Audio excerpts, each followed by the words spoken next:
തൃക്കാർത്തികയ്ക്ക് വേണ്ടിയുള്ള തയ്യാറെടുപ്പിലാണ് കേട്ടോ. ഇന്നല്ല, അന്ന്, തൃക്കാർത്തിയുടെ അന്ന്.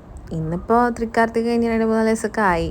എഡിറ്റിങ് പലപ്പോഴും കുറച്ച് മടിയുള്ള കാരണം കൊണ്ടാണ് ഈ ഡിലേ വരുന്നത്. എന്തായാലും തൃക്കാർത്തികയുടെ അന്നും അതിൻ്റെ തലേ ദിവസങ്ങളിലൊക്കെ ആയിട്ട് നല്ല മഴയായിരുന്നു. അത് കാരണം കൊണ്ട് ഈ ചെരാത് കഴുകി ഉണക്കൽ ഭയങ്കര ടാസ്ക്കായിരുന്നു. ഈ എണ്ണയും ഒക്കെപ്പാടുള്ള കാരണം കൊണ്ട് അങ്ങനെ പെട്ടെന്ന് വെള്ളം വലിയില്ല, നല്ല വെയിൽ തന്നെ വേണം. അവസാനം എല്ലാം തുണി വെച്ചിരുന്ന് തുടച്ചെടുക്കുകയാണ് ചെയ്തിട്ടോ. പിന്നെ എണ്ണയൊക്കെ ഒഴിച്ച് തിരിയൊക്കെ ഇട്ട് വൈകുന്നേരം വിളക്ക് കത്തിക്കില്ലേ, സന്ധ്യ സമയത്ത് വിളക്ക് കത്തിക്കില്ലേ, ആ സമയത്ത് അതിന്ന് ദീപം എടുത്തിട്ട് പുറത്തേക്ക് പകരുകയാണ് ചെയ്യുക. അങ്ങനെയാണ് ചെയ്തത്. പിന്നെ നമ്മൾ അന്ന് വാങ്ങിയ തുളസിത്തറ ഇതേ ദിവസം, അതായത് തൃക്കാർത്തികയുടെ അന്നേ ദിവസമാണ് നമ്മൾ സ്ഥാപിച്ചത്. മുറ്റത്തിന്റെ പെയിന്റ് അടി കഴിഞ്ഞിട്ടുണ്ടായിരുന്നില്ല, അത് കാരണം കൊണ്ടാണ് അത്രയും ഡിലേ വന്നത്. എന്തായാലും കറക്റ്റ് തൃക്കാർത്തികയുടെ അന്നെങ്കിൽ അത് കഴിഞ്ഞല്ലോ.